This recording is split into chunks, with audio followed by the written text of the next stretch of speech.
Hello everyone, welcome to Study IQ. In this video, I will bring to you the current affairs of 3rd of July. So let's start the video. National Maritime Heritage Complex. It was in news recently. It is being developed in which place, which city or which Indus Valley Civilization site.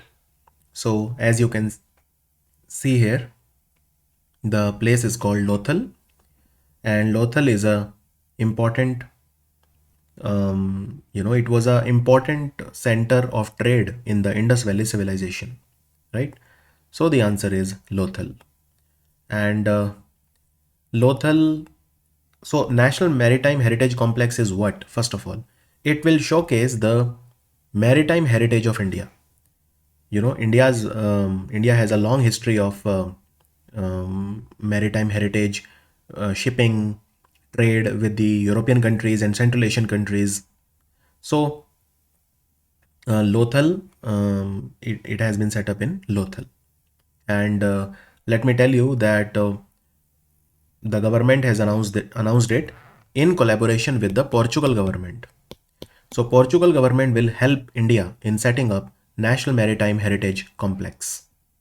And in this complex, world's highest lighthouse museum will also be there. World's highest or tallest lighthouse museum will be there, and world's largest open aquatic gallery will also be there. It will also have India's largest naval museum.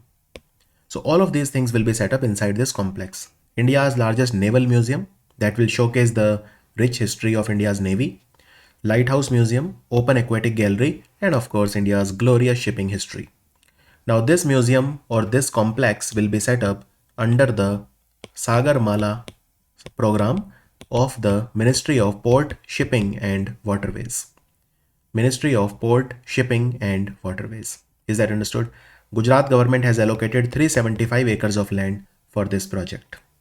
So it's a very, very important project. Understood? So Lothal, now let me tell you a little bit about Lothal. Lothal was a trade center in the ancient times, and Lothal is located in Gujarat. Now, Lothal also had the world's earliest known dockyard for the ships. That is what is believed. And this dockyard connected the city to an ancient course of the Sabarmati River on the trade route between the Harappan cities in the Sindh, which is today in Pakistan, and the peninsula of Saurashtra. So this dockyard was used then. And Lothal was founded by an archaeologist called S.R. Rao. He discovered Lothal. Lothal was also added to the tentative list of UNESCO World Heritage Site. It is not a World Heritage Site, but it was added to the tentative list of the UNESCO World Heritage Site. And Lothal is located on the bank of which river? Do you know? So Lothal is located on the bank of the Bhogava River. The river is known as Bhogava. International Day of Parliamentarism is celebrated on which of the following days every year? So 30th of June marks the celebration of the International Day of Parliamentarism. Why? Because on this day, Inter-Parliamentary Union was set up. Inter-Parliamentary Union. This is a very important organization. It was set up on 30th of June. Inter-Parliamentary Union, and today it is headquartered in Geneva. And who is the president of Inter-Parliamentary Union? It is Duarte Pacheco. Last year only he became the president of Inter-Parliamentary Union, Duarte Pacheco. So Inter-Parliamentary Union was set up in 1889 on this day. And this day was celebrated for the first time in 2019. So it is not a very old day. And this time the theme was Parliaments for the Planet. Parliaments for the Planet. The government of India has extended the tenure of which person among the following as the ambassador and permanent representative of India to the World Trade Organization? Who is India's permanent representative or ambassador to WTO? The answer is Brajender Navneet. The answer is Brajender Navneet. So his tenure has been extended till 31st of March 2024, right? So his tenure has been extended because he will represent India at the 13th Ministerial Conference of the WTO that will take place in Abu Dhabi in UAE. When? It will take place in February 2024. 13th Ministerial Conference of the WTO will take place in February 2024 in Abu Dhabi in UAE. And who is the Director General of WTO right now? WTO Director General is Ngozi Okonjo-Iweala. Ngozi Okonjo-Iweala, she is a Nigerian politician, and WTO is headquartered in Geneva.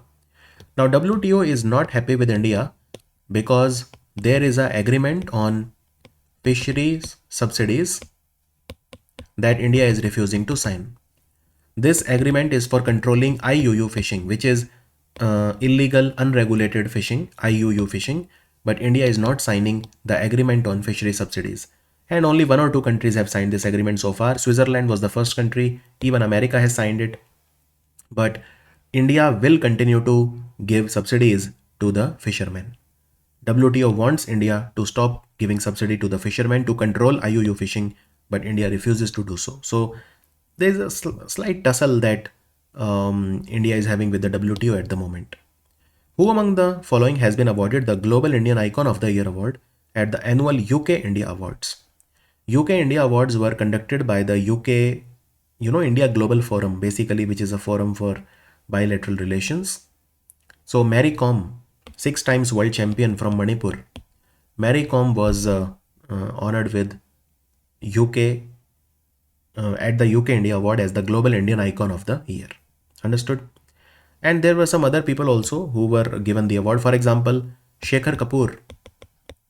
Shekhar Kapoor is an Indian director. He made a movie called Elizabeth, The Golden Age. And for that movie, he got Lifetime Achievement Award. So Lifetime Achievement Award was given to Shekhar Kapoor. And these awards happened at the Nehru Center in London. Nehru Center in London. Let's move on. Recently, who among the following has won the Javelin Throw event at the Lausanne Diamond League, which happened in Switzerland in the city of Lausanne? Lausanne, of course, it is the headquarters for International Olympic Committee also. The answer, of course, is Neeraj Chopra. He is from Panipat and he is Olympic reigning champion, gold medalist. And he threw 87.66 meters. 87.66 meters. So he was the winner. And he was also the winner of the Doha tournament recently, where he threw 88.67 meter, right? So Neeraj Chopra, we expect a lot from him in the World Athletic Championship that will start in Budapest very, very soon. Is that understood? And recently there was a Paris Diamond League also. In Paris Diamond League, which Indian won a medal? In Paris Diamond League, Murli Shri Shankar, India's long jumper, Murli Shri Shankar won the bronze medal. He won the bronze medal. India won 202 medals in the Special Olympic World Games. Special Olympic 2025 will be held in which country?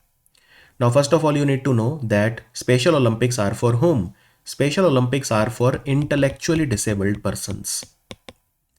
Intellectually disabled person.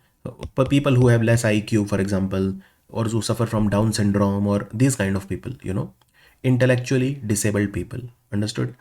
So people with intellectual disabilities. So it is world's largest sporting event for people with intellectual disabilities.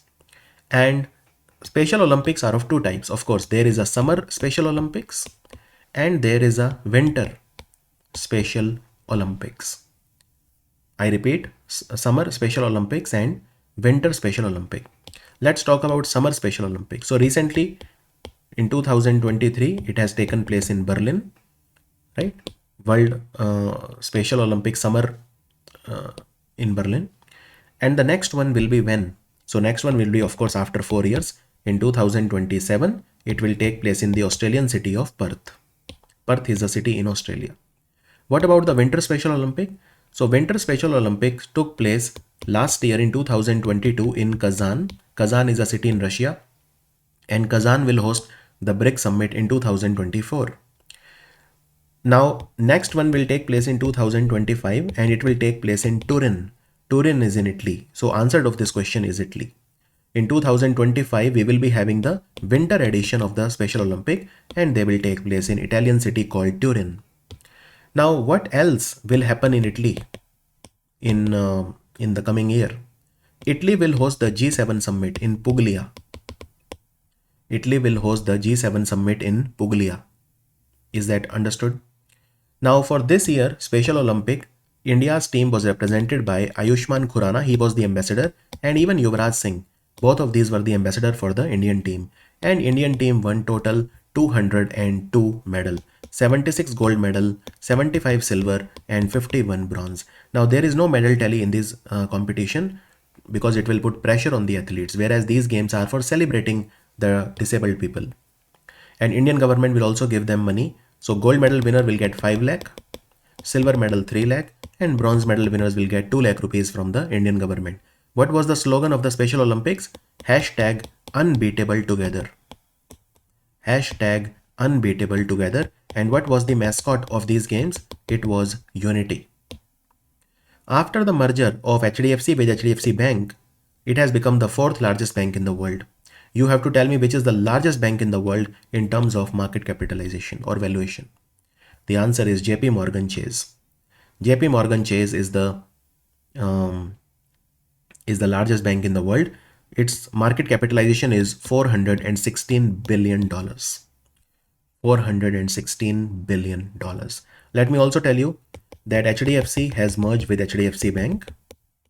And you should know the full form of HDFC also, Housing Development Finance Corporation. And this merger is effective from 1st of July 2023. So HDFC is now the 4th largest bank combined, the entity is 4th largest. Its valuation is around $172 billion. So absolutely amazing HDFC Bank, right? HDFC of course is the largest bank in India. It is 3 times larger than at least 3 times larger than State Bank of India. But of course SBI is SBI. SBI has its own beauty. SBI is the largest public sector bank of India. And HDFC, who is the CEO of HDFC? Shashidhar Jagdishan. Shashidhar Jagdishan. He is the CEO of HDFC. Is that understood? Mr. Shashidhar Jagdishan. So let's move on now. Who among the following has been reappointed as the Solicitor-General of India?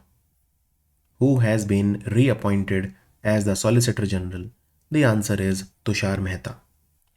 Tushar Mehta is Solicitor-General. And to help him, there are 6 additional Solicitor Generals, right? The term for all of these is 3 years. And so what does Solicitor General do?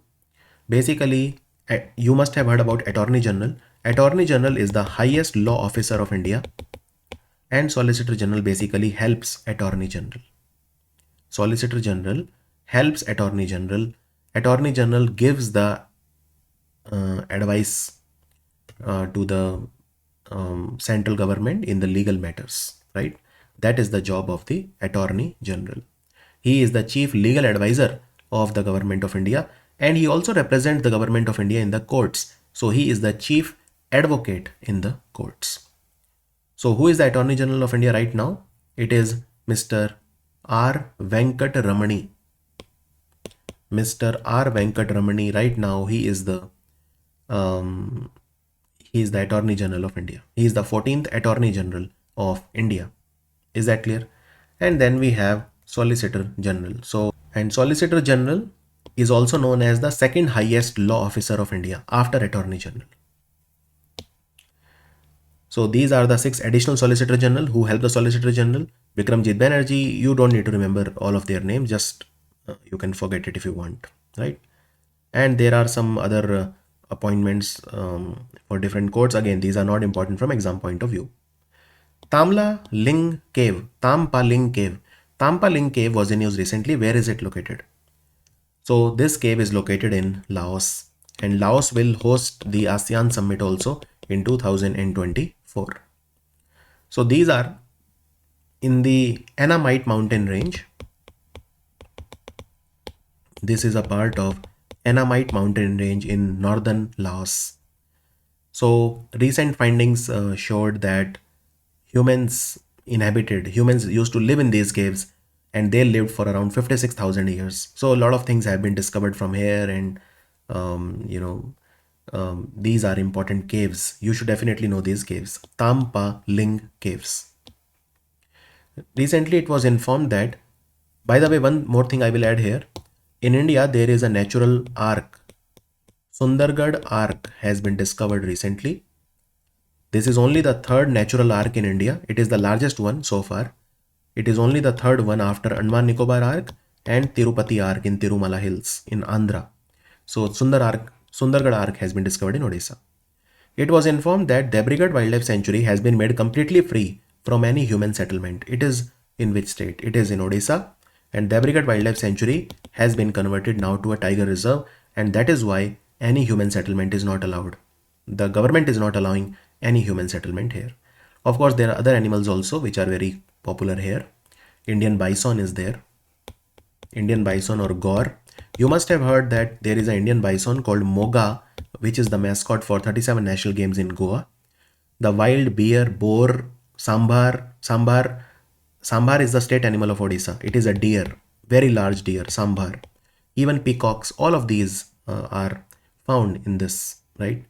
In fact, you must have heard about the Hirakud Dam. Hirakud Dam is a Ramsar site, and it is located right next to the Debrigarh Wildlife Sanctuary, Hirakud Dam, right? And yeah, so it will be converted to a tiger reserve, and it is located in Bargarh district of Odisha. It is located in Bargarh district of Odisha. Now let me tell you, there are two other tiger reserves in Odisha. One is the Simlipal Tiger Reserve, and other one is the Satkosia Tiger Reserve. These are also located.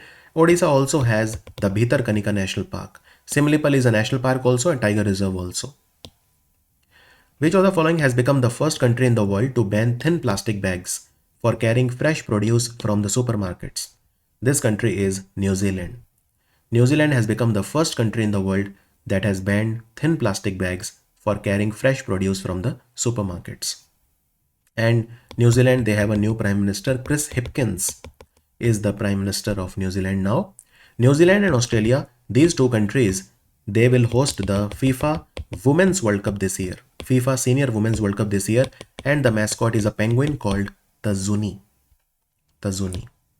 The Defense Ministry has signed an agreement worth 2,725 crore, more than 2,700 crore, with which company for medium refit with life certification of submarine INS Shankush. So there is this submarine called INS Shankush, and it needs to be repaired. So who will repair it? It is Mazagon Dock Shipbuilder Limited, which is located in Mumbai. INS Shankush will be repaired by Mazagon Dock Shipbuilder, which is in Mumbai. And what else has happened? Why Mazagon Dock Shipbuilder was in news? Well, they are in news because Mazagon Dock Shipbuilder, they carried out the Project 15B. What is Project 15B? So 4 warships were created, all named after Indian cities: INS Vishakhapatnam, INS Mormugao, INS Imphal, and INS Surat. This was fulfilled. Project 15B was fulfilled by Mazagon Dock Shipbuilder. So that is why Mazagon Dock Shipbuilder was in news, because Project 15B was completely fulfilled by it. And even Project 17A, where we are building 7 ships, Nilgiri, Himgiri, Udaygiri, Taragiri, Dunagiri, Vindhyagiri, and Mahendragiri. So out of the 7 ships, 4 were built by Mazagon Dock Shipbuilder and 3 were built by Garden Ridge Shipbuilder and Engineer, which is based in Kolkata. So Mazagon Dock Shipbuilder is always a very, very important shipbuilder. PM Modi has launched the National Sickle Cell Anemia Elimination Mission 2047 in the Shahdol district. Where is it located? Where is Shahdol? Shahdol is a district which is located in Madhya Pradesh. And we want to eliminate sickle cell anemia from India by 2047. And by 2047, we also want to have insurance for all. This is a target of IRDAI, Insurance Regulatory Development Authority of India. So sickle cell anemia is a disorder of the RBC's, red blood cell. which decreases the oxygen carrying capacity because of less hemoglobin because of the shape of RBCs. So we want to eliminate sickle cell genetic transmission of the disease. It is a genetic disease basically. We want to eliminate it completely from India by 2047. So it's a long-term commitment. We are talking about 25 years later, right? So, and what will happen in the next 2 to 3 years? So in the next 3 years, we will, that is from 2023-24 to 2025-26, we will screen 7 crore people in India for sickle cell anemia. And this sickle cell anemia and the elimination mission was announced in the budget of 2023. It will be implemented in 278 districts of 17 states of India. 278 states of India, 278 districts of India, 17 states, more than 7 crore people will be screened for sickle cell anemia. Is that understood? Which of the following organization has approved $1.5 billion for the first low carbon energy programmatic development policy operation to accelerate India's development of low carbon energy? So $1.5 billion loan will be given to India for low carbon energy transition by the World Bank. The answer is World Bank. So if you want to know the exact loan amount, it is $1.44 billion. It will be given to India by IBRD. IBRD, which is a part of the World Bank group. Is that clear? So let's move on now. And India, you know, is doing a lot for renewable sector. So for example, India issued sovereign green bond recently in January 2023, sovereign green bond. And how much sovereign green bonds we want to issue? So by 2026, we want to issue $6 billion worth of sovereign green bonds. Sovereign green bond, not sovereign gold bond, sovereign green bonds. We want to issue worth $6 billion by 2026. Is that understood? And it will support our green hydrogen mission also, where we want to have 5 million metric ton of green hydrogen annually by 2030. And the World Bank is giving a loan of 391 million combined to Assam and Tripura. So Assam will get 251 million. This is for the Assam project. Assam is launching a project, healthcare project, and Tripura. So Tripura will have a project for boosting economic opportunity. Tripura will get $140 million and Assam will get 251. Total is 391 million. So this is the latest loan for both of these states. Assam will use it for healthcare and Tripura will use it to boost the economic opportunities. Which team has won the Women's Kabaddi League that happened in Dubai? The final happened in Dubai. It is Uma Kolkata. Uma Kolkata was the winner and they won 1 crore rupees prize money. They defeated Punjab Panthers in the final. Punjab Panthers in the final. And the tournament happened in Dubai. There were 8 teams in this tournament. And the Asian Kabaddi tournament, which happened in Busan in South Korea, has been won by Indian men's team. And the World Cup of Kabaddi will take place in West Midlands in Britain in 2025. The place is called West Midlands. National Chartered Accountant Day is observed on which day? It is also celebrated on 1st of July along with the Doctor's Day. It celebrates the formation of the institute ICAI. It is India's oldest and most professional financial and accounting organization, Institute of Chartered Accountant of India or ICAI. So this year they are celebrating 75 years of their existence. So that is why they launched a logo also, 75 years of trust. 75 years of trust. The Triveni Continental Kings, they won the first edition of the Global Chess League. It was held in which city? It took place in Dubai in UAE. And they defeated Upgrade Mumbai Masters in the finals. Upgrade was the sponsor of the team, Mumbai Masters. So Global Chess League was won by Triveni Continental Kings. Is that understood? This is the world's largest and first franchise-based chess league in the world. India's squash players Deepika Pallikal and Harinder Pal Singh Sandhu, they have won the gold medal at the Asian Squash Mixed Double Championship that happened in Guangzhou in China. Right? And Anahat Singh and Abhay Singh, they won the bronze medal in the same event. So Deepika Pallikal and Harinder Pal Singh Sandhu, they have won the gold medal in the mixed double championship. The Reserve Bank of India has approved the appointment of whom as the non-executive chairman of Federal Bank? Direct question. It is Mr. Abhay Prasad Hota. And Federal Bank is headquartered in Kochi in Kerala. That was the video for 3rd of July. I'll see you on the video 4th of July. Thank you for watching Study IQ.